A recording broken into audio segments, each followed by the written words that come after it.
Olá, sou Alex Romeira, está no ar o AprumaCast, você no prumo das melhores informações. E eu sou o João Arthur Casado e hoje vamos falar de um tema extremamente importante que é o empreendedorismo na engenharia.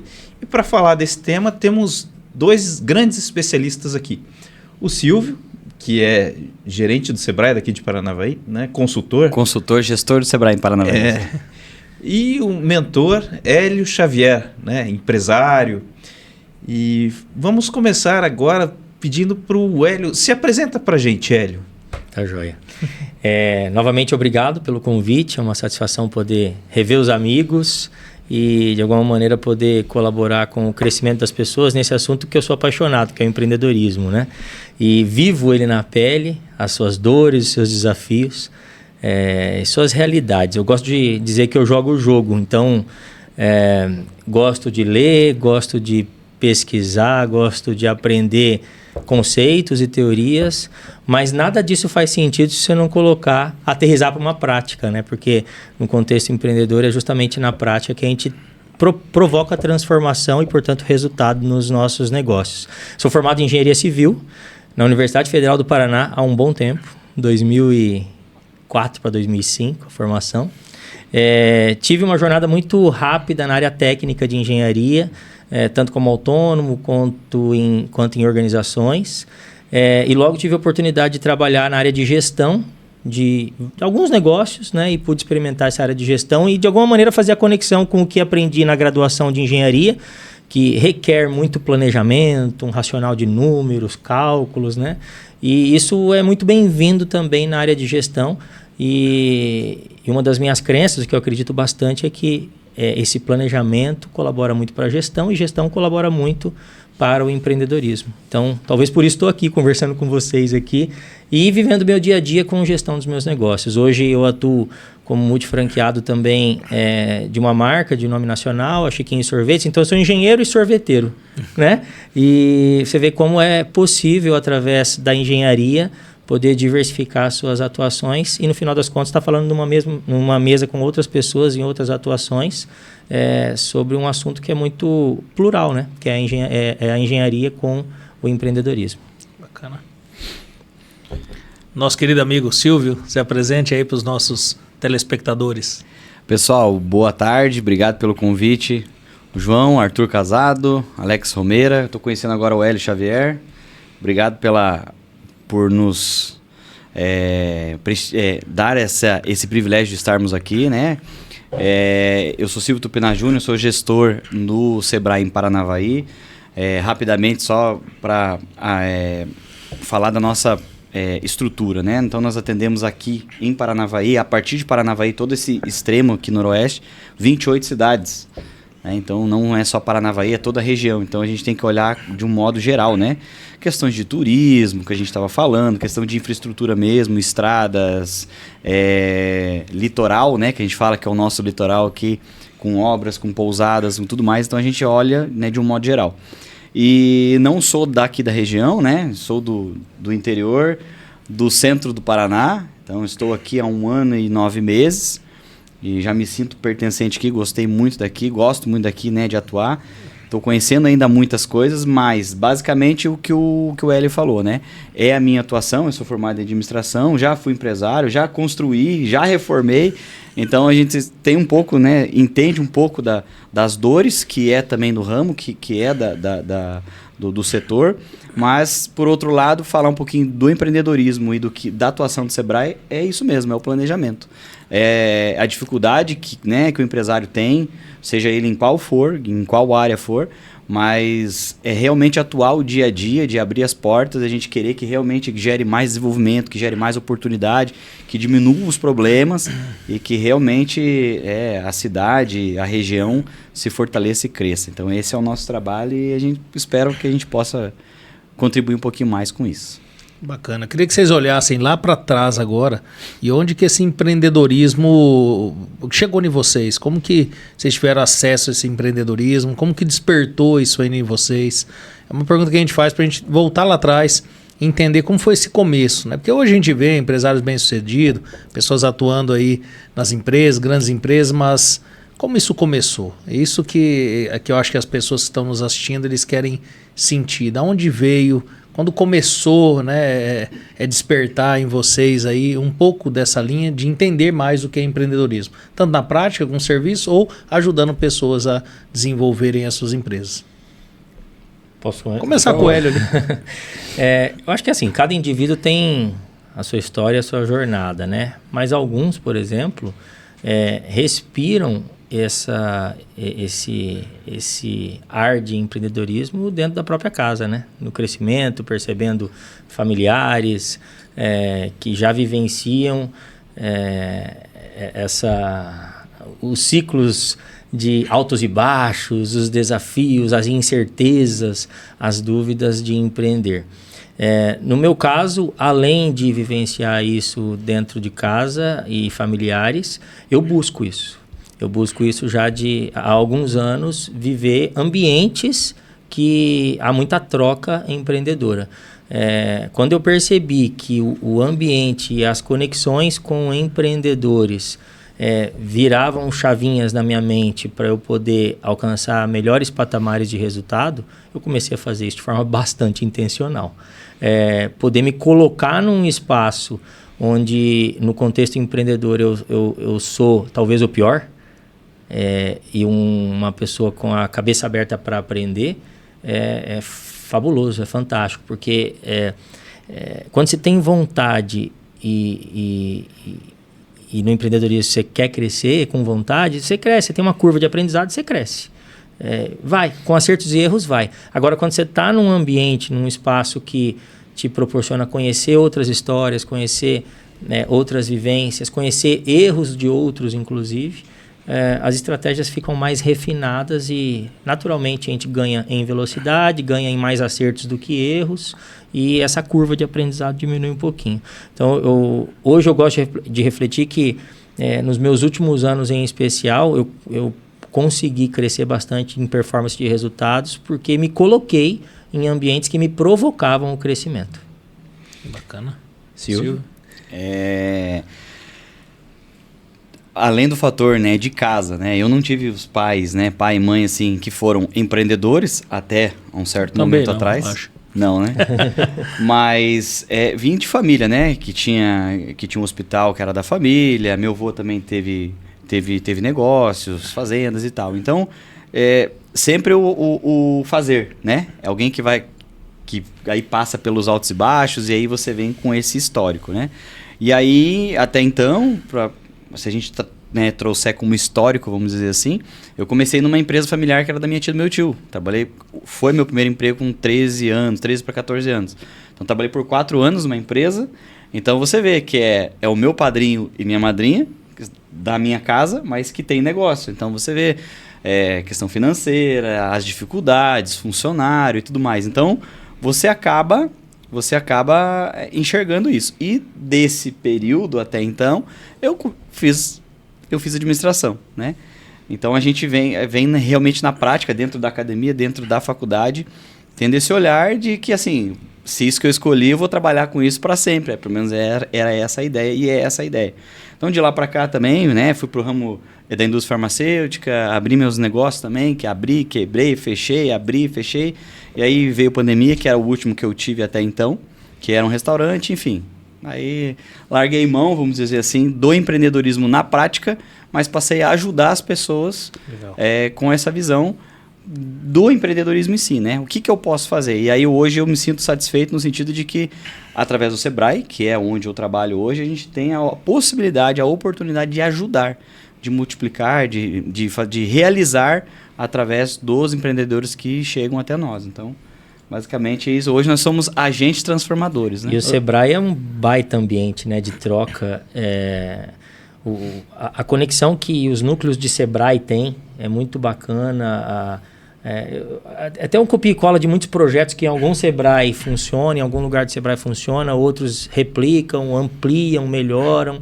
E as pessoas do Sebrae são muito qualificadas, buscam conhecimento, né? Buscam informações de ponta, fazem visitas técnicas, feiras. Realmente é um ambiente muito favorável para aflorar não só o despertar para o empreendedorismo, mas um aprofundamento mesmo, né? E daí quando nesse ambiente você encontra pessoas com essa mesma vibe, né? Com a mesma intenção, somado a um apoio, né? É um espaço muito interessante. Você vê, até para complementar, para a gente encerrar essa linha de pensamento, a gente fica muito feliz de ouvir isso, né? Porque às vezes a pessoa ela se coloca numa situação, né, de que, no caso, quebrar é uma situação que a pessoa sente uma certa vergonha. Eu não tenho problema de falar sobre isso, que eu já quebrei várias vezes também. Mas é bacana quando a gente abre isso e não coloca uma situação pesada, né? Como no seu caso. Poxa, eu quebrei, agora estou ajudando empresários. E é importante isso sim, porque às vezes a pessoa pode chegar e falar assim, poxa, você quebrou e está querendo ajudar os outros agora? Tipo de conversa idiota, mas fica uma situação muito importante aqui, porque a pessoa sabe a dor, a pessoa ela sabe onde ela errou também. O que não fazer, principalmente. Então, quando a gente tem essa liberdade, essa sensibilidade de falar sem se preocupar com o que às vezes o outro pode questionar ou perguntar, no caso, acho que dá mais liberdade para você poder questionar e falar assim, olha, não vai para esse caminho, que esse caminho é um caminho que pode ser sem volta e você pode ter problema. Então, parabéns aí por abrir uma situação como essa, que as pessoas às vezes têm vergonha. E assim, né, Alex e João, Silvio, assim, um ponto até diante dessa sua fala, que acho que é muito válido para todo mundo que empreende ou quer empreender, e eliminar da sua mentalidade. Eu falo isso porque acompanho alguns empreendedores num programa de mentoria que eu tenho, e é preciso eliminar quando há isso, que é o ego, a vaidade, né? Quando você coloca ego e vaidade no processo, você com certeza fecha a mente para aprendizado, né? Fecha a mente, porque daí eu sou autossuficiente, no ego e na vaidade é assim que funciona, e daí você não consegue estabelecer uma conexão de valor com alguém que pode te ensinar algo, né? Então, poxa, se você está num espaço e só quer ensinar, cara, por que não aprender também? Né? Então, é preciso realmente eliminar, e foi muito válida essa sua fala, porque ego e vaidade não combinam com o olhar empreendedor. Pode até ter alguma conexão com o empresário. O empresário, o tecnicista, aquele cara que é dono de empresa e acabou, faz o negócio técnico. Mas o empreendedor é aquele que está, o termo lá que se usa é o lifelong learning, né? É aprendizado constante, a vida inteira aprendendo. E só para complementar, né, igual a gente falou sobre esse tema, assim, qual empresário não teve uma dificuldade ou não quebrou ou quase quebrou? Ou quebrou quantas vezes, né? Ou vive desafios e precisa se reerguer, precisa... E às vezes o quebrar não é o quebrar mesmo, mas o desafio assim, do cara chegar no zero, no menos e levantar. E aí é que tá. E aí vem a nossa contrapartida hoje, que é o exemplo, que é a vivência, mas basicamente é de falar sobre planejamento, de trazer isso à tona, organizar o setor, organizar pessoas, para que realmente a gente esteja sempre aprendendo, né? Os vales, né? Os momentos de vale numa jornada empreendedora, né? Um momento de baixa numa jornada empreendedora, provoca duas coisas. Provoca criatividade. A pessoa tem que encontrar caminhos, inclusive caminhos diferentes para performar, e intensidade. Ou a pessoa faz, ou faz. Não tem outra opção. Né? Então, não cabe, num momento de vale, a estagnação, por exemplo. Não vale não se mexer, não ter protagonismo, não ter iniciativa. Então, tem que fazer acontecer. Então, intensidade e criatividade são dois insumos que combatem momentos de vale, por exemplo, como uma pré-falência, uma situação de desafio grande. Né? No desafio que a gente cresce, né? Com certeza. Diz que em chinês, tanto crise quanto oportunidade é o mesmo ideograma lá, né? O mesmo desenho. Mas uma coisa que eu queria ver com vocês é o seguinte. Eu já fui coordenador de curso de engenharia e tal. Acompanhei alguns alunos, né? E daí, o que acontece? O engenheiro, quando ele está se formando, normalmente ele, depois de formado, ele entra numa situação de líder, né? Porque ele vai ter, vamos colocar assim, um engenheiro civil, o pessoal da obra, que, vamos falar, são liderados por ele, e também vai ter o cliente, né? O proprietário da obra, que na teoria vai ficar demandando ele. Então, ele tem que entender isso. E toda obra que começa é uma empresa que abre, executa e termina.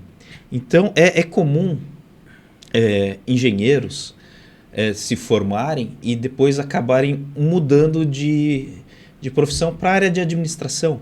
Né? Temos um exemplo aqui.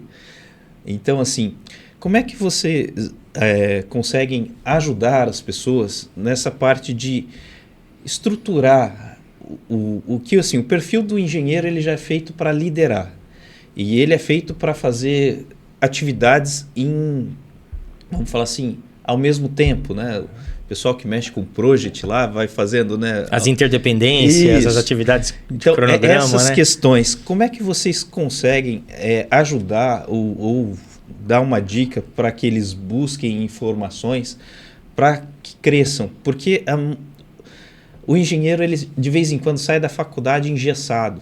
Eu falo próprio, eu me formei em engenharia civil, fui trabalhar numa empresa.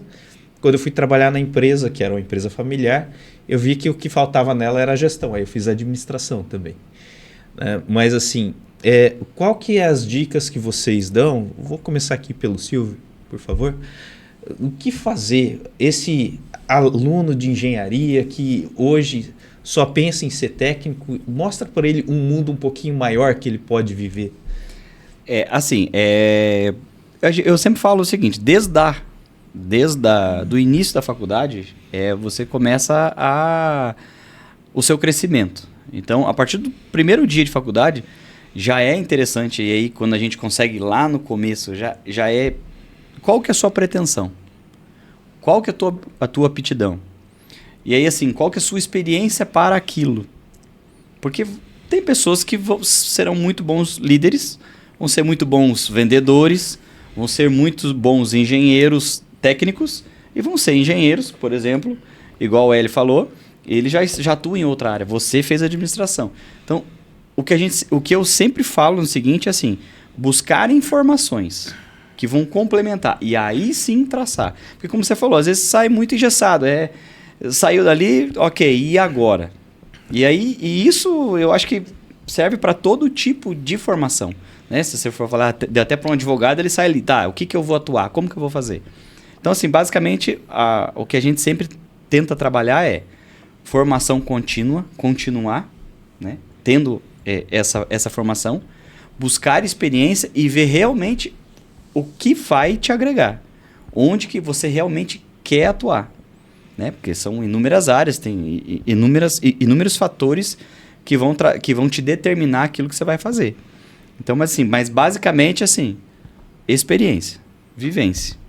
Talvez você vai ficar lá 4 meses numa empresa, vai para outra 6 meses, até se adaptar, até se direcionar e se colocar. Às vezes ele vai abrir uma empresa, ou às vezes ele vai seguir mesmo em uma outra empresa até conquistar a sua experiência e tudo mais. Eu sempre acredito e oriento sempre a isso, que é a formação contínua. Formação contínua, né? Perfeito. Eu enxergo todo e qualquer negócio ou projeto posicionado como se fosse num tripé. Então imagina o tripé para nós engenheiros, mas para qualquer um pode olhar o tripé que ele precisa para estar equilibrado, ele precisa das 3 pernas estarem equilibradas, né? E quais são essas 3 pernas para o tripé, para o negócio ou o projeto que está em cima desse tripé estar equilibrado? A perna de conhecimento técnico daquilo que você se propõe a fazer. Vou dar o exemplo meu, que é mais facinho de entender. Sorvete. Eu preciso saber de sorvete. Preciso saber dos sabores do sorvete, da qualidade do sorvete, da forma de produção do sorvete, do acondicionamento, entrega. Sorvete. Conhecimento técnico. Mas num projeto de engenharia, por exemplo, precisa conhecer dos cálculos, dos projetos técnicos, das especificações técnicas, materiais técnicos. Então tá, conhecimento técnico é uma das pernas desse tripé. A segunda perna é um olhar de gestão. Né? O que é o olhar de gestão? Todo projeto ou negócio, ele precisa observar alguns aspectos. Por exemplo, ele precisa observar a gestão financeira do negócio, precisa observar a gestão do estoque desse negócio ou do projeto. E daí vai olhando que para a obra acontece a mesma coisa. Gestão financeira, gestão do estoque, logística e tal, compras, né? Tudo isso está dentro da gestão de estoque, por exemplo. A gestão operacional do negócio, né? A gestão operacional, como que é o modus operandi, como que são os processos, o mapeamento, o fluxo de processos, né? A gestão operacional. A gestão comercial, no final das contas você faz algo para mostrar e vender. Né? Então, a gestão comercial, né? E a gestão de pessoas. Dentro desses 5 elementos de gestão, né, que é uma das perninhas desse tripé, existe a terceira perna do tripé que, na verdade, na minha opinião, na minha visão, perpassa todos esses elementos de gestão, que é justamente liderança. Né? Então, conhecimento técnico, gestão em suas diversas perspectivas e liderança. E daí, quando eu olho para um engenheiro, né, formado na graduação, conhecedor lá do cálculo, das técnicas de madeira, de concreto armado, fundações, mecânica dos solos e tantas coisas, né, que a gente aprende na graduação, isso tudo é o conhecimento técnico. Isso é apenas o conhecimento técnico quando se fala de um projeto ou um negócio. Não que ele não é importante, mas só ele não constrói um empreendedorismo, não constrói um projeto ou uma empresa. É preciso estabelecer gestão nesse negócio, nesse projeto, nessa empresa, e é preciso empregar liderança. E daí, quando o engenheiro tem essa visão clara de que a graduação deu o subsídio, até algumas optativas trazem conceitos de gestão, ou você pode fazer uma outra faculdade para contribuir com gestão, mas quando eu olho um engenheiro nessas três pernas do tripé, eu vejo que a liderança é realmente algo desafiador, como você colocou, e é preciso que o líder engenheiro numa obra, por exemplo, ele seja um grande integrador. Ele seja alguém que integre as necessidades e desejos do cliente, por exemplo, traduzindo isso para a realidade de uma obra, vamos falar de obra, mas podia ser projeto, podia ser cálculo, cronograma, orçamento, né?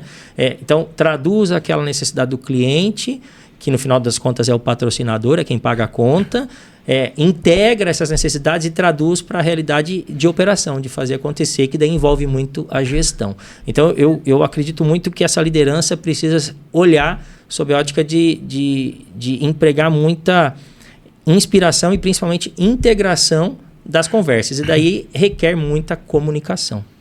Requer muito ele saber traduzir numa linguagem, por exemplo, a mão de obra de engenharia, mão de obra de obras de engenharia, construção civil, precisa traduzir uma linguagem. Eu aprecio o engenheiro que conduz como um maestro uma obra, né, já visitando várias obras e edificações verticais, por exemplo, grandes prédios, várias equipes, e o engenheiro é um grande integrador desse processo, né? Tem lá o mestre de obra, uma liderança maior, mas da operação, e tem várias equipes, a equipe que cuida da ferragem, a equipe da parte de madeira, a parte de concreto e assim por diante. Então, é alguém que faz uma mega integração entre todos esses elementos, esses indivíduos que fazem o negócio acontecer ou o projeto acontecer. Bom, é um tema que eu e o João já discutimos muito sobre isso. Eu acredito que para quem está nos assistindo, que é acadêmico principalmente, sempre fica uma dúvida, né? Tipo, do cara querer basicamente ser perfeito ali ao sair da faculdade. Ele esquece que é um processo bem complexo até ele chegar numa maturidade para ser um empresário, ser um empreendedor, qualquer coisa que seja. Até porque eu até enxergo que alguma coisa pode acontecer sem a outra e você, conforme o carro está andando ali, você vai trocando as peças, que é o que basicamente aconteceu comigo. Você não precisa estar pronto para começar, né? Na verdade, o caminho te constrói, né? O perfeccionismo que a gente vê em algumas pessoas é o que mais paralisa, eu vejo na maioria dos negócios, ou nos maiores sonhos que estão lá no cemitério parado, porque a pessoa esperou estar completo para começar. Mas a gente entende, hoje o Alex entende que você pode realmente curtir cada processo. Então você como acadêmico, curta o processo como acadêmico. E não ficar se jogando em umas situações onde não tem necessidade de você perder energia com isso.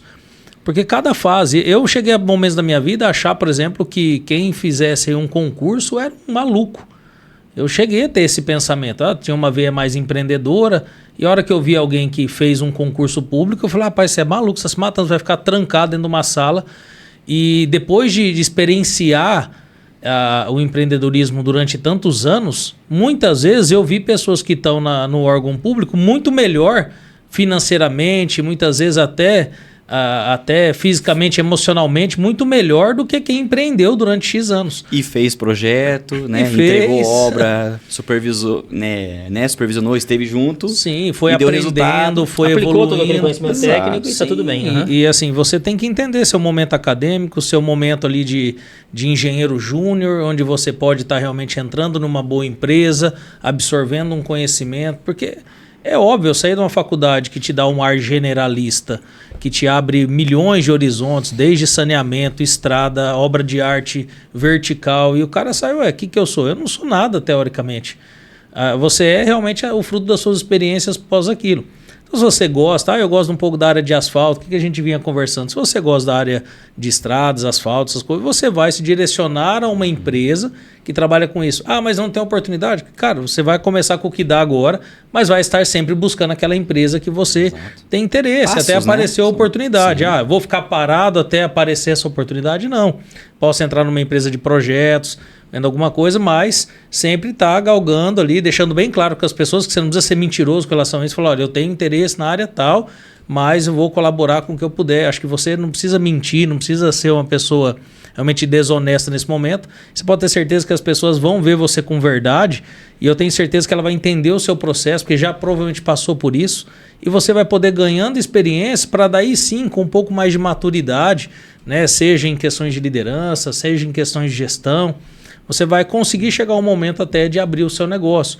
Mas olhar ali aquela questão de ser tão imaturo e ao ponto de, vou abrir simplesmente porque eu tenho ali aquele ego de eu posso, eu faço, eu aconteço, é onde muitas vezes eu vi muita gente perdendo aí, muitas vezes a própria vida com relação a isso. Então, empreender hoje eu enxergo que não é brincadeira, não é também para qualquer pessoa. E a pessoa tem que ter estômago para empreender, ela tem que entender que um processo lento, difícil, duro, né? Ontem nós estávamos com o presidente da Nissei, o dono da Nissei, que é o Sérgio Maioca. Cara, o cara dormia em barraco de lona. O cara passou até a farmácia dele crescer, foram quase 15 anos para começar a alavancar o negócio.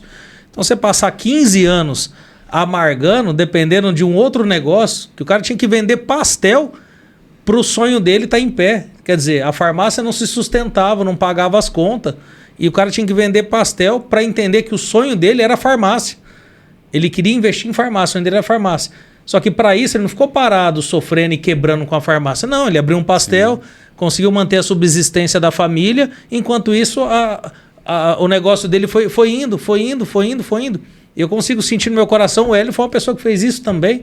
Conseguiu equilibrar ali os pratos para conseguir em um momento da vida falar, poxa, agora por mais que eu vou empreender, tenho conhecimento técnico, mas eu diminuo um pouco esse risco, né, com conhecimento, com o que você já passou de vida. Então acho que esse é o caminho que a gente tem que deixar para as pessoas também, né? Um ponto só em relação a isso também, a gente fala muito sobre o que é empreendedorismo de oportunidade e empreendedorismo de necessidade. Num primeiro momento, às vezes a sua necessidade é ser um CLT, por exemplo, saiu da faculdade, você precisa pagar a conta, você precisa, né, você tem tua família, sei lá, aluguel, enfim. Isso é uma etapa, isso é um processo e faz parte de qualquer um. Poucos saem já bem empregados ou com... Às vezes tem um pai, um vô, alguém, um sócio, um visionário que viu e viu. Mas isso são raras exceções. Cara, é muito importante assim, respeitar o processo. Etapa, exatamente. Né? E daí... tomar um cuidado com não estabelecer uma comparação que não seja para a finalidade de criar boas referências e inspiração. Quando você faz uma comparação e olha para alguém, puxa, eu quero ser essa pessoa, mas no tom de te depreciar, isso é muito ruim. Agora, para inspirar e ter uma referência é legal. Agora, a melhor comparação, sabe qual é? A melhor comparação é você com você mesmo. Perfeito. Né? Então, ontem eu fui pior que hoje. Né? Hoje eu experimentei coisas diferentes e estou num caminho de evolução. E eu percebo uma versão minha cada vez melhor. Agora, e daí sim, é uma característica do empreendedor, uma característica empreendedora que é o quê? Eternamente evolução. Constantemente evolução. Evolução. Se parar no médio e longo prazo, tem mortalidade. Que louco. Acho que grande parte das empresas que abrem, fecham, né? Tem até um... É isso que eu ia falar.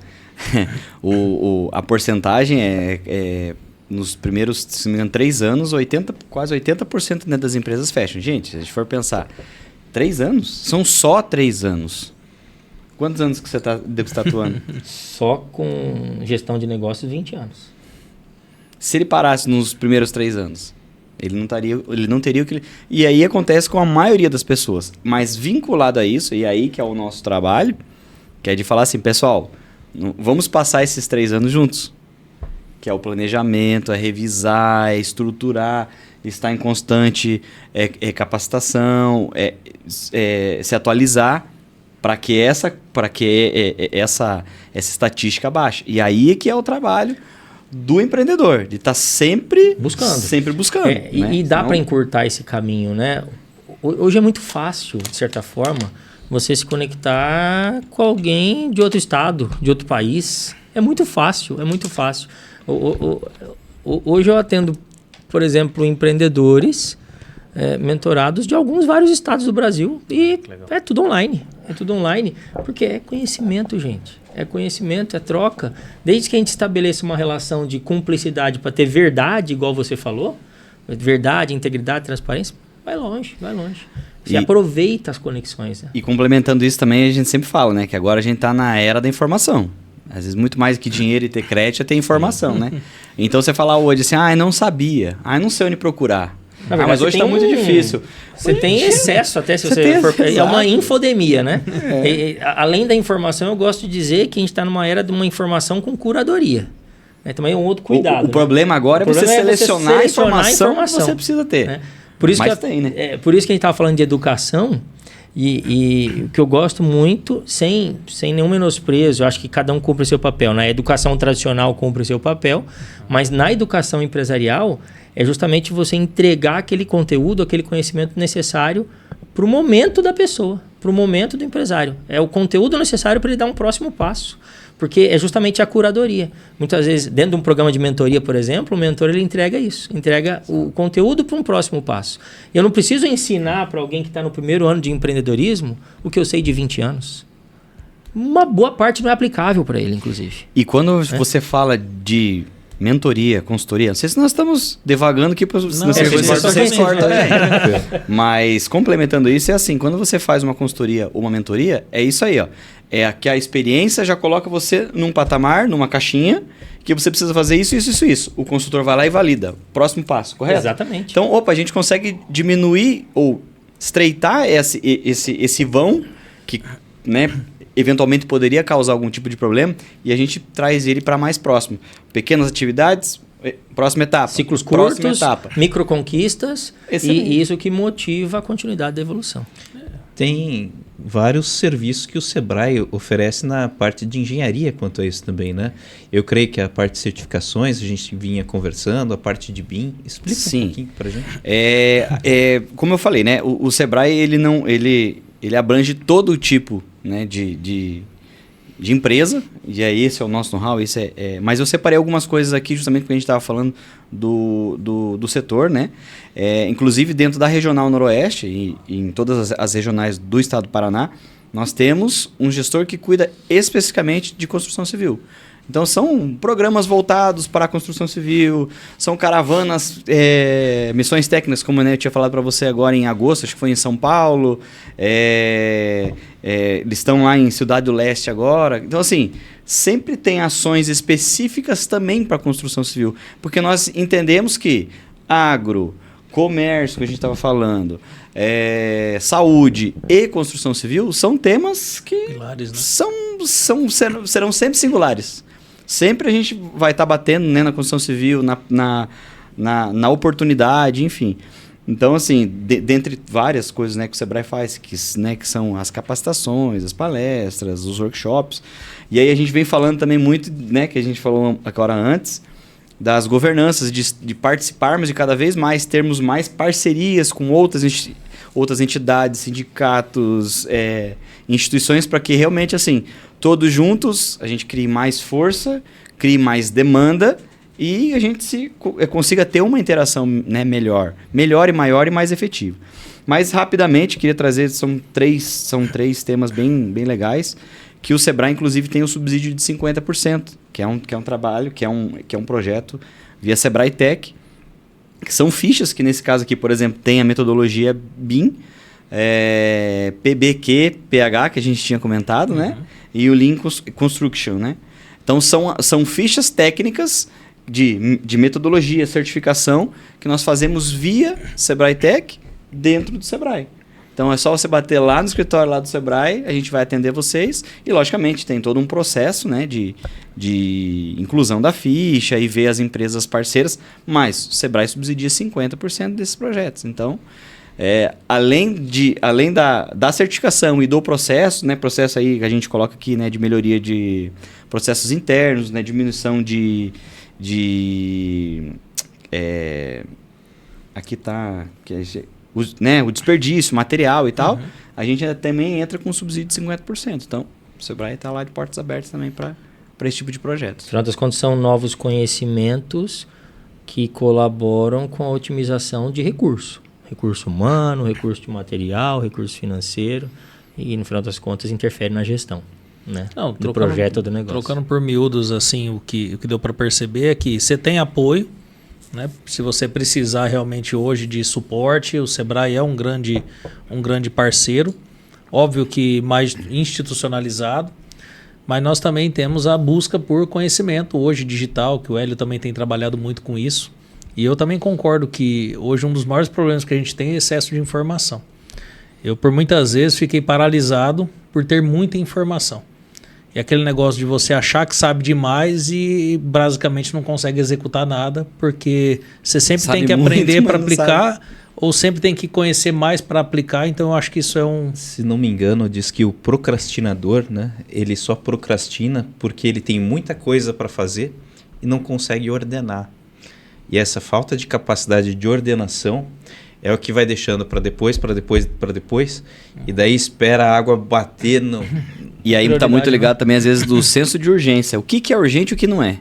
O que eu realmente preciso fazer e o que eu estou perdendo tempo. Ah, mas eu tenho muita coisa para fazer, mas o que é muita coisa para fazer? E diz que tudo é necessário, né? Mas qual a prioridade? Exatamente. Eu creio que esse é o ponto e é um ponto principal. E quebra muita empresa isso daí. Eu coloco, João, na minha empresa algo que eu percebo assim que é muito comum em quase todas as empresas. A urgência ela é muito mais importante do que as coisas importantes. E você acaba deixando, né, e priorizando as emergências, porque você acabou procrastinando a solução. E aí que a gente tem um mentor que ele não vai deixar eu mentir. Muitas das urgências são falta de planejamento. Existe uma matriz de Eisenhower, né? Essa matriz ela é fundamento na gestão do tempo, que eu gosto até de chamar de gestão de prioridade. Por mais que tenha esse nome, ela é japonesa, né? Ela foi criada para a reconstrução do Japão. Exatamente. E ela classifica as suas atividades, tarefas, pendências, como se quiser chamar, ações, em quadrantes, né? Basicamente quadrantes que relacionam e correlacionam urgência com importância, né? O olhar da matriz é você sempre tentar carregar cada vez mais o teu planejamento para as coisas importantes. Mas é um progresso. As coisas urgentes, elas acontecem justamente porque deixou de ser importante. Passou a ser importante e urgente fazer, né? Agora, quanto mais você insere o insumo planejamento, você consegue estabelecer datas, um cronograma e organizar a tua rotina. E você vê, a melhor estratégia é organizar a sua rotina. Você organiza a sua rotina para poder fazer um bom planejamento muito mais produtivo. E ser produtivo, e tirar da urgência e entrar no grau da importância. E daí você fica só apagando incêndio. Mas peraí, mas eu não poderia ter evitado isso? Isso não é teoria. Isso aí dá para aplicar, praticar. Colocar em prática como um hábito, né? É um hábito, torna um cotidiano. Hoje, por exemplo, sobre isso, eu trabalho na minha vida de uma maneira muito automática, muito automatizada. A minha mente já pensa desse jeito. Mas no começo eu precisei fazer tabela, eu precisei escrever, eu precisei... Hoje tá embutido no meu modelo mental, vamos dizer assim, né? Mas precisa da prática. Até construir o hábito, você precisa colocar em prática e o começo é forçoso. Você falou numa coisa aí, Alex, uma hora, você falou que a zona de conforto, né, muitas vezes que as pessoas estão. E é confortável muitas vezes ficar apagando incêndio, sabia? Sim, porque é aquilo que todo mundo está acostumado a fazer. Resolvi, não preciso parar para pensar, não preciso parar para planejar. Então eu vou lá. É uma zona de conforto. Agora faz o seguinte... faz um exercício você, né? Você que está aí assistindo a gente. Pega o que você precisa fazer e só separa. Primeiro, escreve tudo. Segundo, só separa o que é urgente do que é importante. Daí, dentro da lista de urgente, você separa o que é mais urgente do que é menos urgente. E dentro da lista importante, você separa o que é mais importante do que é menos importante. Faz só esse exercício. Vai dar um trabalho, cara, você fazer. Mas é preciso fazer para você enxergar. Depois que você enxerga, você tem um diagnóstico, depois você planeja. Primeira etapa de planejar é você conhecer o problema, conhecer a situação. Então você conhece, classifica e depois organiza. E dá trabalho fazer, mas depois de um tempo se torna hábito. Olha, você trabalha com vários empresários, né? Que por sinal, né, nós podemos colocar isso na parte da engenharia também. Então, só fazendo um parênteses sobre isso, só para esclarecer o público, né, Alex? Assim, lembra do tripé? Conhecimento técnico, gestão e liderança. Né? Eu trabalho na perna gestão e liderança. Então, fazer a gestão ou liderança de sorveteria é igual de uma obra, é igual de uma construtora, é igual de escritório de planejamento, é igual de uma clínica veterinária, é igual de uma loja de bolsa e roupa feminina, é igual, e eu estou falando exemplos de mentorados que eu tenho, é igual de uma cafeteria, é igual de uma loja de brinquedo, é tudo exemplo, porque quem sou eu? Engenheiro civil, sorveteiro, vou querer saber de loja de bolsa feminina. Eu vou ficar doido se quiser saber. Essa parte do conhecimento técnico não é comigo. Então, eu aprofundo o entendimento e ajudo empresários na área de gestão e de liderança. Eu acho que acho que é só para linkar, João, até para a gente colocar na cabeça das pessoas um pouco disso, da diferença que você enxerga das pessoas. Porque nós temos, assim, que eu percebi fazendo até mesmo em Empretec, que as pessoas têm uma dificuldade gigantesca de planejar. Mas é absurda mesmo. Tá numa sala lá com 15, 20 pessoas, basicamente a maior dor era planejamento. Era especificar metas, colocar ali, o pessoal debatia muito na meta SMART, como você colocar meta, até porque as pessoas que estão no mundo do empreendedorismo, ela começa ali sonhadora, mas chega um momento do processo que ela começa até mesmo a se questionar, né, o do porquê das coisas. Porque realmente às vezes as coisas não acontecem, às vezes o negócio não vai, e às vezes a pessoa até troca aquele sonho de ser um grande empreendedor ou de ter um grande negócio por simplesmente aceitar o que a vida ofereceu. Eu sou assim, eu vou morrer assim, quase uma Gabriela da vida. Então é uma coisa que a gente tem que entender que existem também diferentes empreendedores, existem diferentes gestores, existem pessoas com mais capacidades A do que B, né? Eu vejo muito em mim isso, tem uma dificuldade de gestão gigantesca. Mas assim, chega a beirar a insanidade da preguiça mental mesmo, de não ver nem ver importância naquilo. Tamanho absurdo. Mas quando você fala de algo numa linha mais comercial, quando você fala de uma linha mais técnica, algo já brilha mais nos meus olhos. Já tem pessoas que eu conheço, não, que elas são brutais na questão de gestão, gosta de fato da questão de gestão, mas se você falar alguma questão comercial para ela é a morte. Né? Ou às vezes a questão técnica. Tem empresários que tá lá, o cara é dono de uma instituição de ensino e ele não quer nem saber do que é ensino. Ele tá vendo só números. Você falar para ele que ele tem que aprender alguma coisa sobre educação, tá? Ele fala, não quero nem saber de educação. Então acho que um pouco é separar também que as pessoas não são um robô, né? Acho que a gente precisa entender que as pessoas são individuais, têm necessidades individuais, momentos individuais. E é de fato muito difícil dizer para uma pessoa o que é certo, o que é errado, o que ela faz. Hoje eu vejo que tem padrões, dá para você seguir alguns padrões, dá para você melhorar uma fraqueza, você identificar às vezes numa consultoria dessa uma fraqueza sua, porque às vezes eu tenho essa consciência, mas muitas pessoas ainda vivem naquela cegueira de achar que ele é um bom gestor, de fato nem gostando de gestão. E aí essa pessoa acaba até piorando mais ainda a situação dela, porque ela acha que ela entende alguma coisa. Então é isso que eu falo que é bacana de ter um terceiro, ter uma pessoa que olha o seu negócio. É um olhar muitas vezes não viciado, né? Envolve um pouco essa questão do ego, da vaidade, você se colocar aberto a ouvir algumas verdades, né?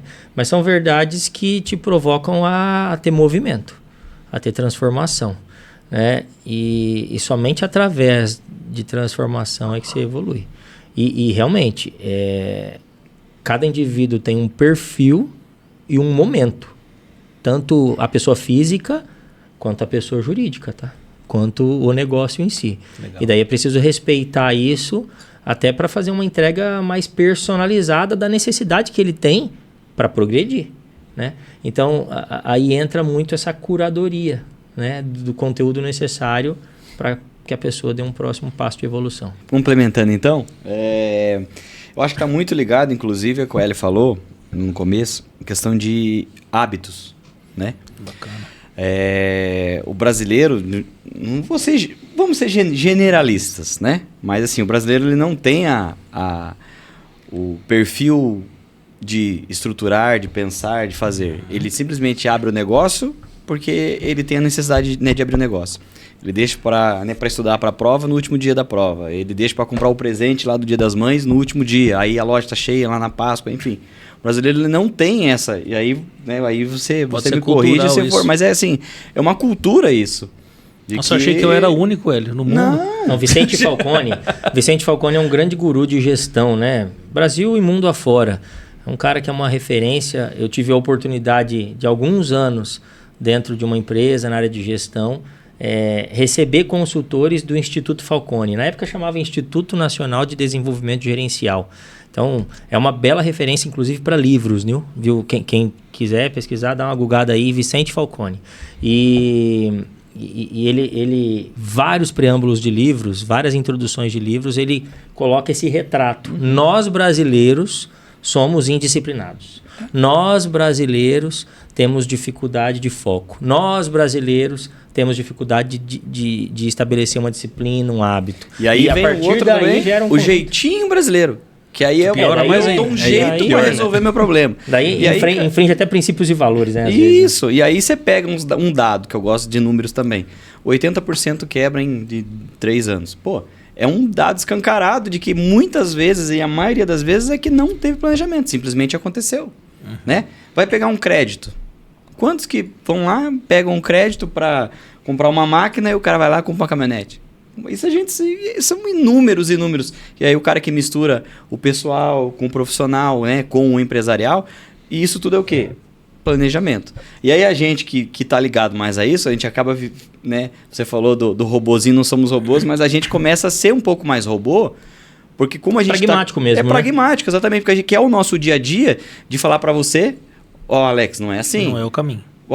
Né, não é assim, porque essa é a nossa prática. E aí entra o nosso trabalho e a nossa atividade de trazer isso à tona. Então, só fiz fazer esse complemento, está muito ligado muito a hábito, né? Como você falou, nossa, para mim às vezes é muito difícil, mas às vezes é o hábito e não dá de fazer. E não dá para comparar palco de um com o bastidor que muitas vezes nem se conhece do outro.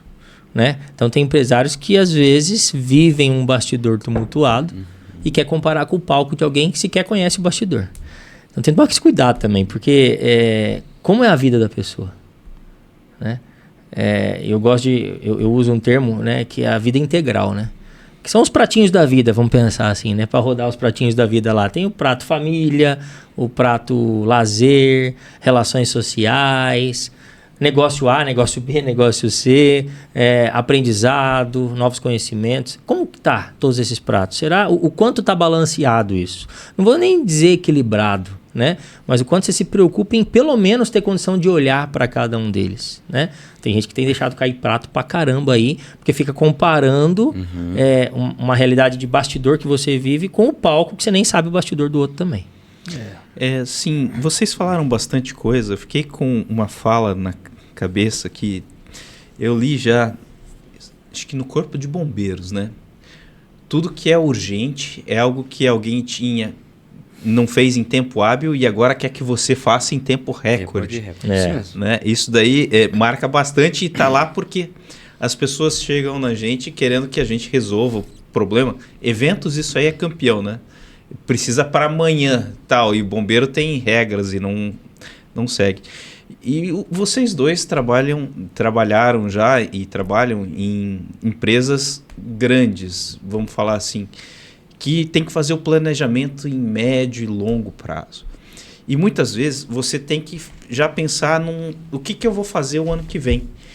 E tem que ser um empreendedor interno, porque você tem que fazer lá como é que vai ser o projeto. Quanto de dinheiro eu vou ter que pôr nesse projeto? Esse projeto tem que ter começo, meio e fim, né? Qual que é a finalidade? O bolo é um só. Quanto que eu vou dividir para cada um?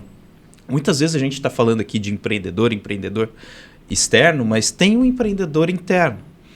E assim, eu creio que muito do crescimento de vocês é por ter esse perfil empreendedor, tanto externo quanto interno.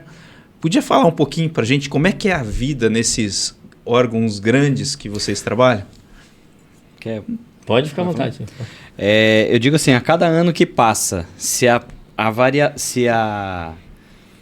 mudança do ano anterior para o próximo é pouca, é sinal que a gente está no caminho certo. Você tem que fazer muita alteração de um ano para o outro, é que algo não deu certo.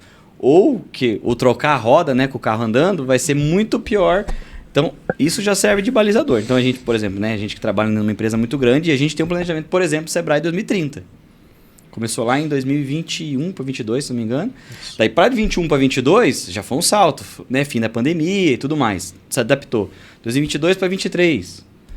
Aí, já de 25 para 26, já é pouca coisa. Por quê? Já está dentro daquilo que nós nos propomos a fazer. Então, recurso, meta, objetivo, governança, projetos estão dentro de uma normalidade. Entende? Porém, lá atrás, aí é a hora que você senta, que você vai discutir. E aí chama um, e chama outro, e conversa daqui. Que projetos que são urgentes, que projetos que são importantes. Isso aqui vai ser feito em 1 ano, isso aqui vai ser feito em 5 anos. Esse aqui você vai dar foco em 20%, 30%, isso aqui você vai dar 80%. Porque isso aqui vai impactar lá na meta que é crucial, que é daqui 2 anos. Então, você vai deixar esse que é para 5 anos, vai dar um foco... Então, é o tal do planejamento. O pessoal de ouvir isso é uma Pareto, né? É o Pareto que fala que... Isso, é o Pareto. Que loucura, 20% das suas ações são responsáveis por 80% dos seus resultados, né? Exatamente. Então, assim, que ações que eu tenho que fazer hoje e qual que é a energia que eu vou dar, que custo que vai ter, quantas pessoas envolvidas, né, que terão para eu chegar nesse resultado aqui. Voltamos no começo. Planejamento. Então, se uma empresa grande, nós estamos falando, por exemplo, aí eu agora falando para o Sebrae, 550 funcionários, só no Paraná. É uma instituição federal, né? No caso, né, tem todo o Brasil. São 399 cidades no Paraná, tem 363 salas do empreendedor. Então, cara, nós temos 363 parceiros, que são prefeituras. Que é um agente que está lá, tem prefeituras que tem salas de empreendedor, por exemplo. Estou dando um exemplo só, que tem 4 agentes. Então, eu tenho que capacitar esse cara, tenho que ver se ele está... se ele tem dúvida, se o empresário que ele está atendendo está tendo resultado. Então, tem todo um planejamento, uma visão de, né, curto, a médio e longo prazo para se chegar realmente naquela execução padrão para aquele ano ou para aquele momento, né? Não sei se foi essa a resposta, mas é planejamento. No universo corporativo, tem muitos nomes, né? Que se dá para as coisas. Isso é bem comum. E eu vivi, por exemplo, trabalhei por muito tempo na área de gestão do Conselho de Engenharia, no CREA, no Paraná. E o CREA Paraná é uma exímia estrutura com um sistema de gestão bastante maduro, bastante robusto, complexo nas nomenclaturas, eventualmente, mas muito eficiente na implementação. Só que os fundamentos, eles são muito parecidos.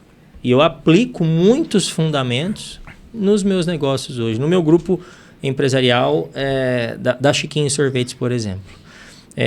Há que se fazer um planejamento estratégico, um olhar de longo prazo, né? E daí você não precisa falar difícil. Dá até para falar, se quiser. Você começa a falar aqui, balance scorecard, e macro planejamento, e estratégia e tal. Mas não precisa, né? E eu estou falando isso porque para não tirar o tom da importância. Porque às vezes quando você começa a trazer uma linguagem muito complexa, o empreendedor do dia a dia, muitas vezes vai ter uma repulsa e não vai fazer porque a linguagem está difícil. Mas o fundamento é simples, é olhar visão de longo prazo, médio prazo e curto prazo. O que é o longo prazo? Olha a tua estratégia, onde você quer estar, né? Eu atualizei, por exemplo, o planejamento estratégico, e daí dá para falar vários nomes difíceis aqui, mas eu atualizei o planejamento estratégico dos próximos 3 anos no meu negócio, né? E aonde eu quero chegar? Minha visão, né? Quais são os meus valores, faço a identidade, atualizo, reviso a identidade e estabeleço aonde eu quero chegar, a minha visão, né?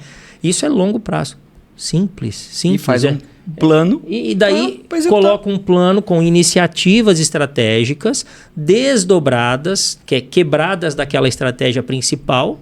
Quebro isso em pequenas iniciativas, ainda de médio e longo prazo. E daí estabeleço isso semestralmente ou mensalmente, principalmente anual ou semestral. É o mais comum. Faz anual ou semestral e daí tenta quebrar isso para o dia a dia. Mensal, quinzenal, semanal, dependendo da dinâmica do negócio. E assim, você vê aonde você quer chegar e vai construindo um plano. Porque a grande verdade, o que é esse exercício de planejamento? É você ter clareza de onde você quer chegar. Quando você tem clareza, você sabe mais ou menos o caminho. Só que o caminho, no longo prazo, ele vai passando por percalços. E daí você vai tendo que adaptar tudo isso. Mas quando você tem a clareza, mesmo com o percalço, você continua com a coragem. A clareza na sua visão, ela traz a coragem como brinde.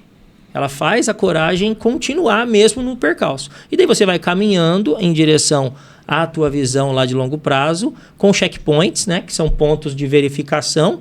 Podem ser mensais, anuais, semestrais, bianuais. Mas, estou caminhando rumo àquela visão. Né? Com um planejamento que eu estabeleci, mas eu preciso estar em movimento. Movimento para onde?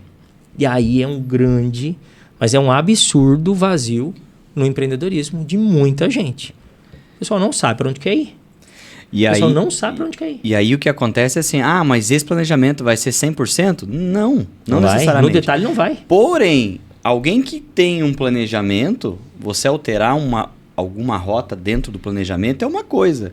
Você ter que mudar uma rota de uma empresa com 5, 10, 15, 20, 50 funcionários, porque simplesmente você não visualizou um risco possível. Por uma displicência, ou por falha, ou por realmente não fazer o planejamento, aí você entra numa estatística pesada.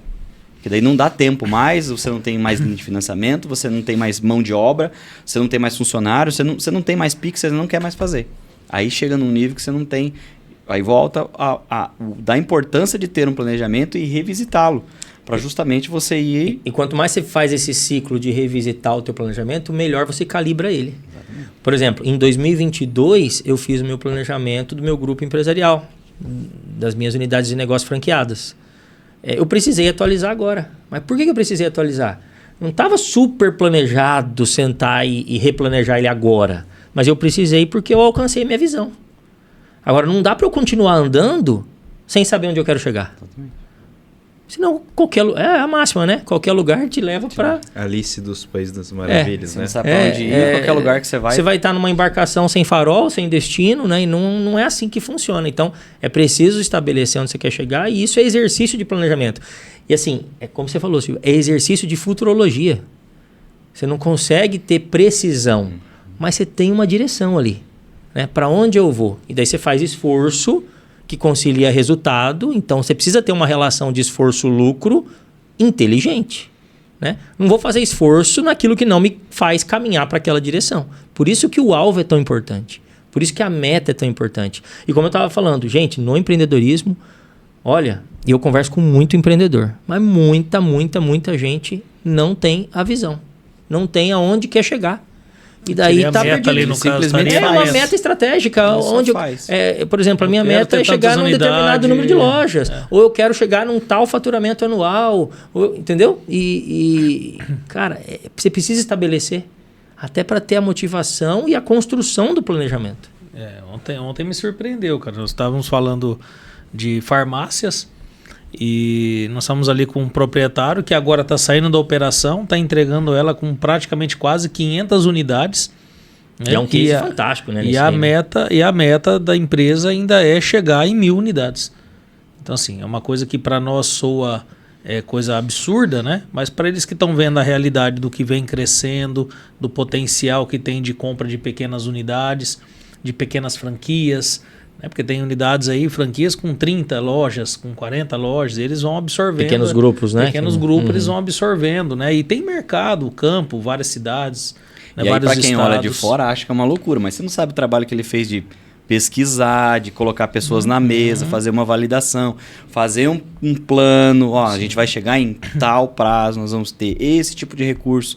Para quem olha, como a gente fala assim, nossa, o cara vai duplicar. Não, Mas espera aí, o que o cara fez? Né? Como que ele pensou? Que tipo de abordagem que ele usou para chegar nesse resultado? E ele vai ter o resultado. Mas me impressionou até o planejamento dele para encerrar as atividades dele pessoal na empresa. Poder construir uma sucessão, quem sabe uma saída. Distribuir para os filhos ali uma sucessão familiar, né, que até passou que no primeiro momento não foi tão boa, pegou bem ali no pré e durante a pandemia, ali 2020 para frente. Teve que voltar a parte da operação para agora. Então, quer dizer, é aquele negócio, planejou 60 anos não trabalhar mais. Não aconteceu, teve que prorrogar mais 5 anos. Mas nesses 5 anos consolidou, agora está saindo, ficando só no conselho ali.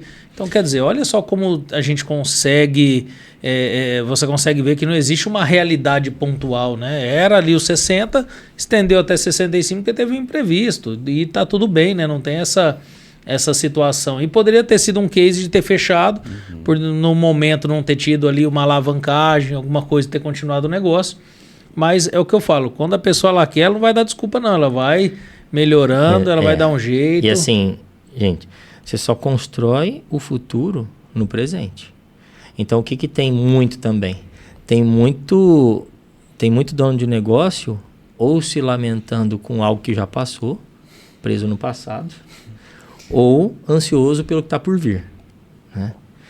Não que você não tenha que olhar para o passado para aprender com os erros e acertos, e não que você não tenha que olhar para o futuro para enxergar tendência e até colaborar com o insumo do teu planejamento em termos de oportunidades e ameaças. Mas não dá para deixar de viver o momento atual. Viver intensamente o momento atual, viver intensamente o momento presente e construir ele. E daí entra a questão dos hábitos, entra um caminho de excelência. Né? Onde eu estou hoje, o que eu preciso fazer hoje para ser melhor que ontem, né? E poder estar rumo à minha visão. E ter a paciência, né? Perseverança, paciência, persistência, resistência. É lento, né, cara? Empreendedor, se não tiver paciência... Não, é estômago, 10 anos, como você falou. Acho que a palavra estômago resume, embute tudo isso, né? Uma coisa que eu vejo, eu concordo com essa parte que precisa ter estômago, principalmente para lidar com pessoas e talentos. Né? O empreendedor normalmente é uma pessoa que precisa enxergar talentos, enxergar problemas antes que eles aconteçam. Muitas vezes o empreendedor ele não é o melhor naquilo que ele precisa, mas até como líder ele é aquele que melhor gestiona talentos. Como é que vocês veem isso daí nessa questão de empreendedorismo? Questão de busca de talentos e busca, às vezes o empreendedor precisa de um sócio, precisa de um parceiro comercial, né? Como é que vocês avaliam essa parte do busca de talentos? Bem, eu vou trabalhar 2 aspectos na busca de talentos, a conexão com talentos. Tanto o aspecto societário, vou trabalhar assim nessa resposta aqui, tanto o aspecto societário quanto equipe mesmo, né? Há um princípio que pode servir de base para uma boa relação societária e uma boa relação e construção com a equipe também, que é o princípio da complementariedade. Né?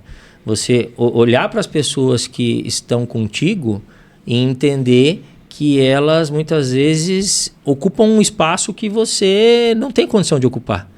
Né? Então é preciso ter uma relação muito madura de complementariedade. Eu complemento o meu sócio em algo, ou a minha equipe complementa a mim em algo. Eu quero que a pessoa da minha equipe seja melhor que eu em algo.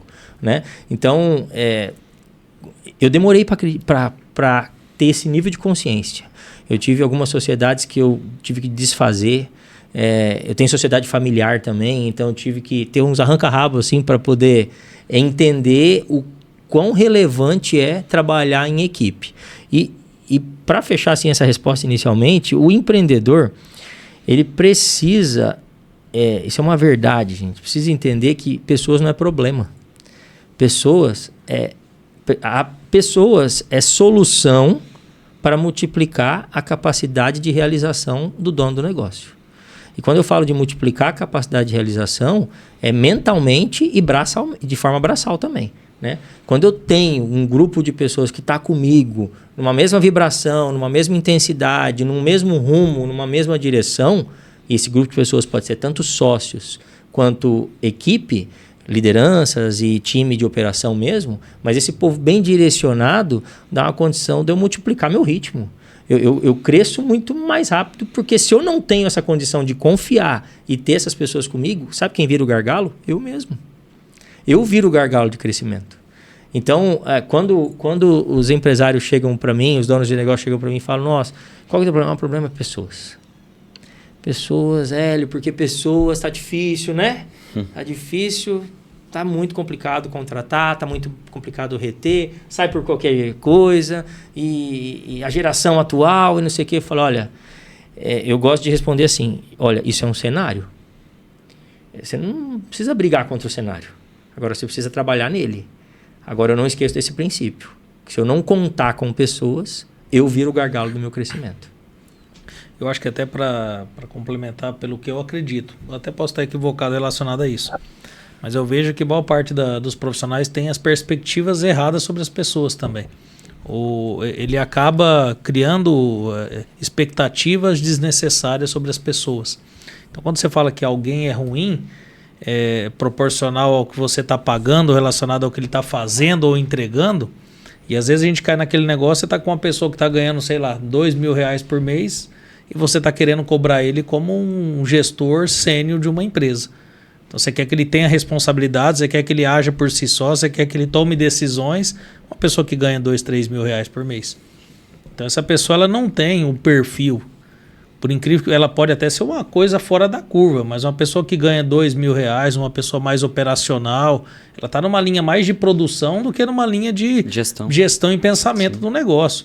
Agora, você coloca uma pessoa que ganha 15, 20 mil reais por mês, você vai ver se essa pessoa ela não dá os pulos dela, uma pessoa que já está numa realidade que o emprego dela tem um nível de importância, ela tem uma responsabilidade maior. Você vê que as empresas maiores, eu vejo que elas têm menos perspectiva sobre os funcionários.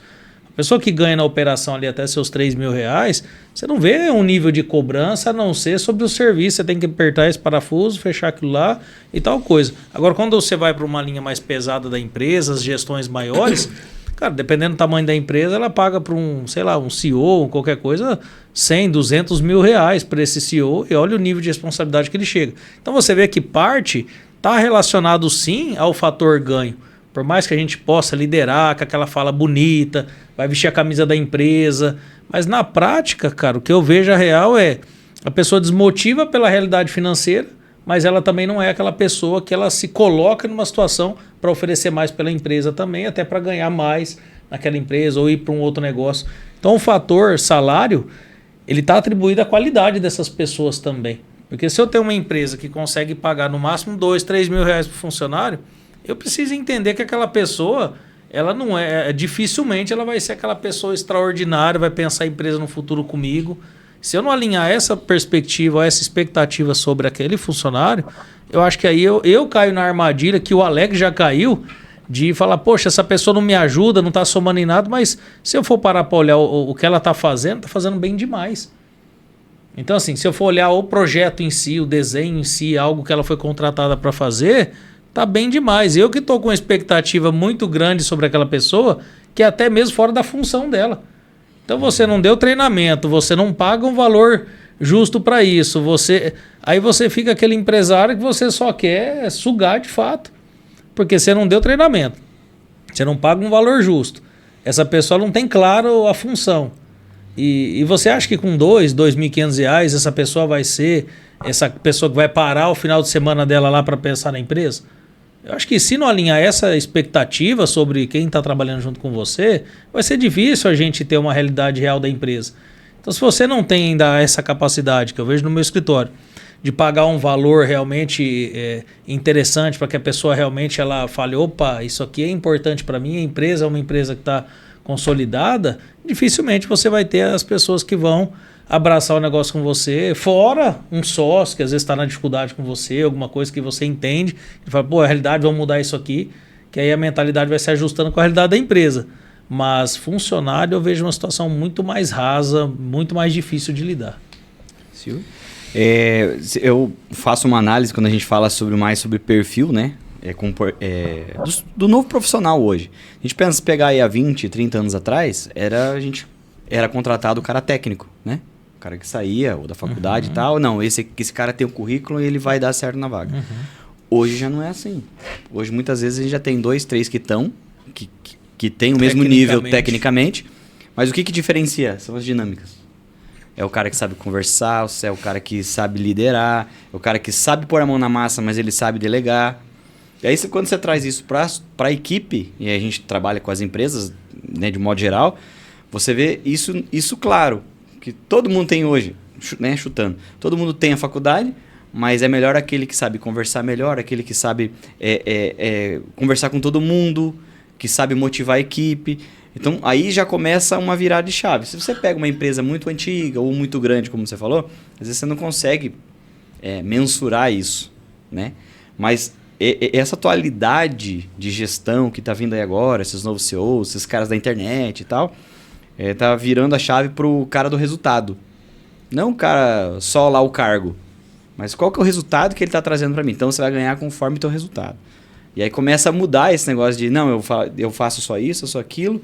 E eu falo, não, opa, eu tenho oportunidade de crescer, eu tenho oportunidade, né, de me desenvolver, eu tenho oportunidade de, às vezes, aqui eu estou trabalhando sozinho, mas daqui a pouco eu tenho 2, 3 liderados por mim, porque eu estou gerando valor e estou gerando resultado.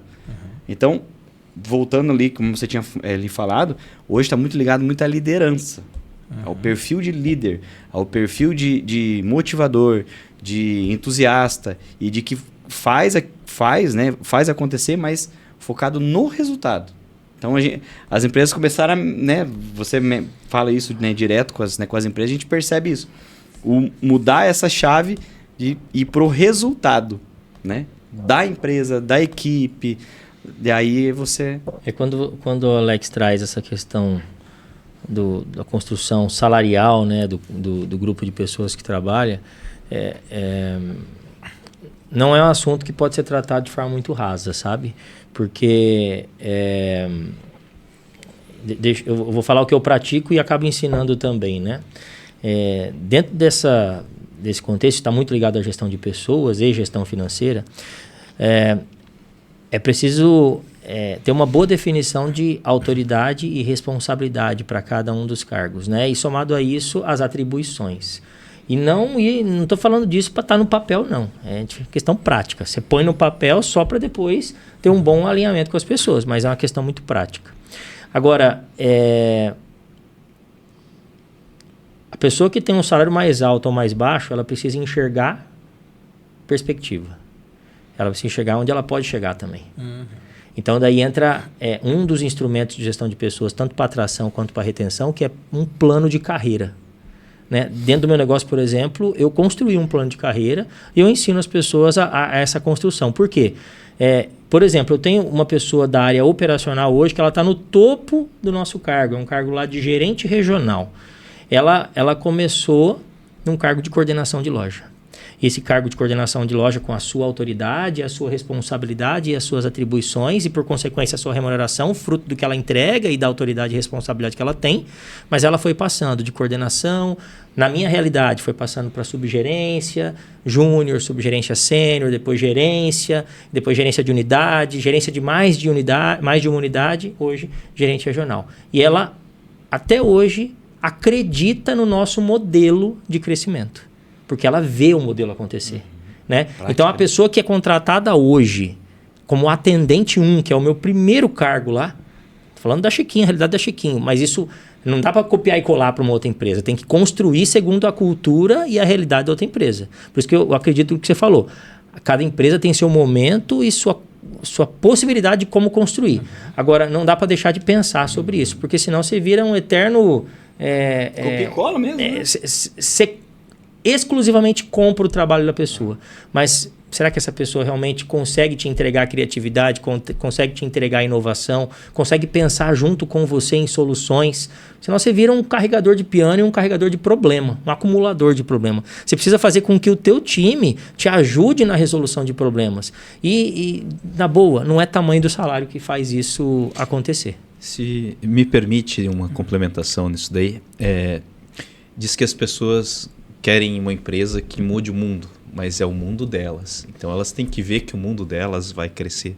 Legal. E nessa fala do Silvio, falava de contratar pessoas, muito currículo contrata e o dia a dia Distrata, Porque assim, as pessoas hoje estão com um problema de... Comportamental, né? Soft skills e hard skills, né? Isso.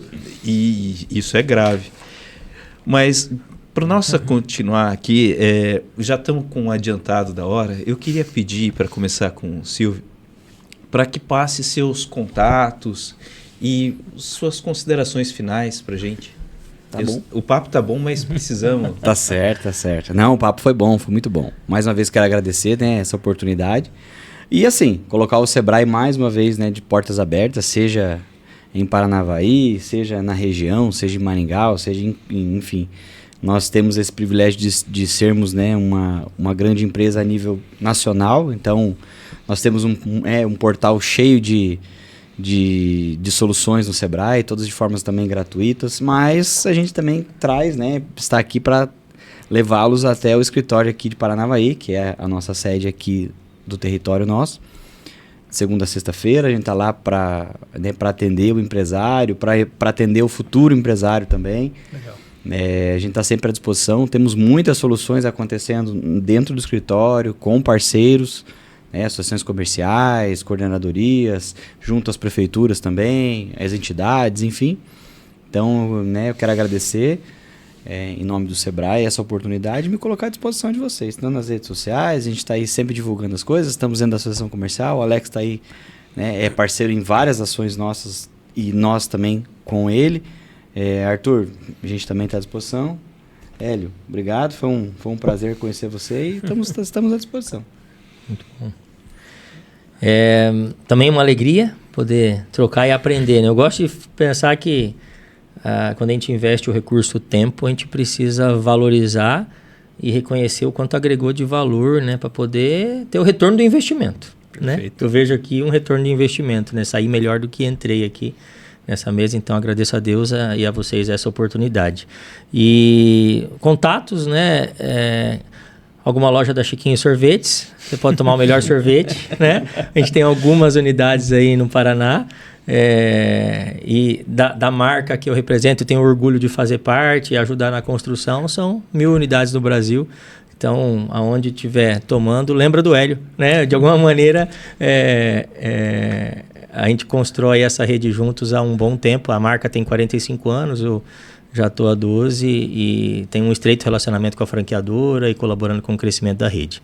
E no contexto de educação empresarial, programas de mentoria também, é sempre uma alegria poder compartilhar um pouco desse movimento que tenho feito, né? Um movimento bastante intenso e de realização, né? Perceber transformação na vida de pessoas a partir da troca de experiências e realidades vividas, né? Eu ensino só o que eu pratico, então é muito gostoso poder nessas trocas também aprender, né? Então, as pessoas que quiserem conhecer um pouquinho mais desse trabalho, é só entrar nas redes sociais também. Instagram basicamente vai ter ali todo o conjunto de informações, LinkedIn também, é só buscar Hélio Xavier Filho, Hélio com H, Xavier com X, tudo junto, lá pesquisa no LinkedIn ou no Instagram, vai ter as informações para o contato, vai ser uma alegria poder trocar mais informações com vocês que estiverem assistindo aí.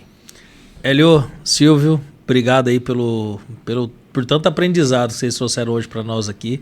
É uma honra trazer aqui profissionais de alto gabarito, mas também trazer amigos, né, João? Pessoas que a gente convive, sabe da capacidade técnica, mas também conhece o coração, sabe o quão estão empenhados aí no que estão fazendo. A gente sabe que se dedica ao máximo, então parabéns, a gente fica realmente feliz de trazê-los aqui e poder compartilhar com quem está nos assistindo, seja acadêmico, profissionais, sem-formados, das áreas das engenharias ou não que estejam nos assistindo. Mas é realmente uma grande honra ter vocês aqui. Eu tenho certeza que quem parar para ouvir, tenho certeza que vai poder tirar grandes insights aí. Insights podem até mesmo mudar o rumo aí da sua empresa, do seu negócio, ou até mesmo despertar o interesse em ser um empreendedor. Apesar de eu dizer que isso aí não é para todo mundo, mas ainda acredito que todo mundo pode ser. Então você pode correr atrás, pode lutar. E aqui nós temos grandes exemplos como isso, né? Como empreendedores que estão se esforçando aí e modelando todo dia para melhorar. Obrigado aí pela presença. E você aí de casa que nos ouviu, é uma grande honra estar aqui com vocês em mais um episódio aqui do AprumaCast. Fiquem com Deus. Também queria agradecer o Silvio, o Hélio, né? Foram palavras enriquecedoras de vocês. E você que nos acompanhou até agora nas multiplataformas, fique agora com o destaque do presidente do CREA. Obrigado. Olá, pessoal. É com grande satisfação que dou as boas-vindas a todos os participantes deste evento. Esse é mais um encontro técnico realizado com apoio e investimento do nosso Conselho Regional de Engenharia e Agronomia do Paraná. O CREA Paraná é o único CREA do país que possui 3 linhas de investimento para o aperfeiçoamento técnico, cultural e científico de profissionais das engenharias, agronomia e geociências e a todos os acadêmicos que compõem o programa CREA Júnior. Os editais de chamamento público, editais de patrocínio e política de estando são iniciativas que resultam de mais de 300 atividades técnicas anualmente. São mais de 20 mil participantes impactados a cada ano. E nesse ano, estamos destinando 5 milhões de reais para essas iniciativas apoiadas pelo Conselho. Essas iniciativas também reforçam o papel do CREA Paraná como parceiro estratégico das gestões públicas, municipais, estaduais e até as nacionais. Esses materiais servem de base para decisões importantes e fazem parte do nosso trabalho permanente no programa Agenda Parlamentar do CREA Paraná. E para que todos os profissionais e acadêmicos tenham acesso a essas oportunidades, o CREA Paraná disponibiliza o Conecta CREA Paraná, um portal com centenas de atividades técnicas gratuitas, como cursos, congressos e eventos presenciais e digitais por todo o estado. No Conecta é possível também encontrar oportunidades de trabalho, estágios, consultar gratuitamente normas da ABNT e acessar diversos outros serviços pensados para a valorização do exercício profissional. É com muito orgulho que o CREA Paraná desenvolve, em parceria com as entidades de classe e as instituições de ensino, a maior política de valorização e capacitação profissional de todo o país. Agradeço a sua presença nesse evento. Esperamos encontrá-los em outras atividades que acontecem por todas as regiões do estado. Um bom evento a todos.